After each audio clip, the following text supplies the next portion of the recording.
Next we have employee group reports. Michael Powell for the adjunct faculty.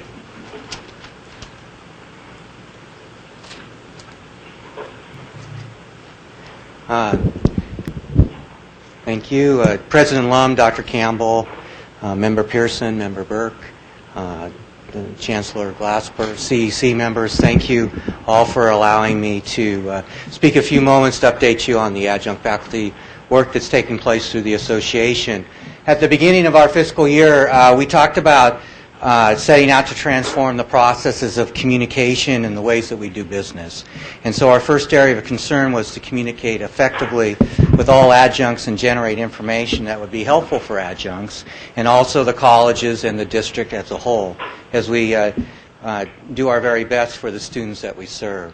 So over the past month, we've pushed out a couple of 5-question surveys to our adjuncts, and I thought you might be interested in the results. The first issue that we did look at was tuition waiver issue, and looked how adjuncts would respond to a tuition waiver reimbursement approach for all requests. 711 adjuncts responded to this survey in less than 10 days, and with a clear majority stipulating that the approach would not serve adjuncts well as a benefit if it was a complete reimbursement policy. But what it did tell us is that it did offer some opportunity to do some reimbursement work before adjuncts started their conditions of employment.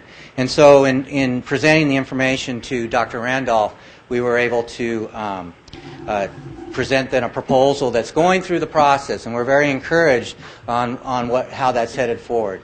Whether or not the proposal is accepted in full, it's modified, or it's not workable because of certain situations, we've been very pleased with how we've been able to work together and come up with some workable solutions. The second survey, and so we thank Dr. Randolph and his staff very much for that cooperation. The second survey looked at adjunct faculty employment patterns and interests. This particular survey, in less than a week, received 1,100 responses, and so we were really pleased with that. And out of those surveyed, 450 responded they were very interested in teaching full-time, with another 208 adjuncts somewhat interested. These findings were very surprising to us. And so it tells us two things. First, we believe that the employment pool available to the district to fill open faculty positions is extensive.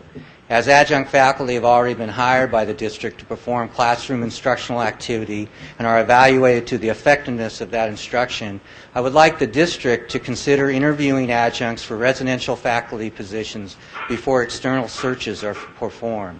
I believe you would find, at least for the most open faculty positions, highly qualified and competent individuals with extensive professional backgrounds and vetted academic credentials ready to step up into a residential faculty position to help students achieve academic success.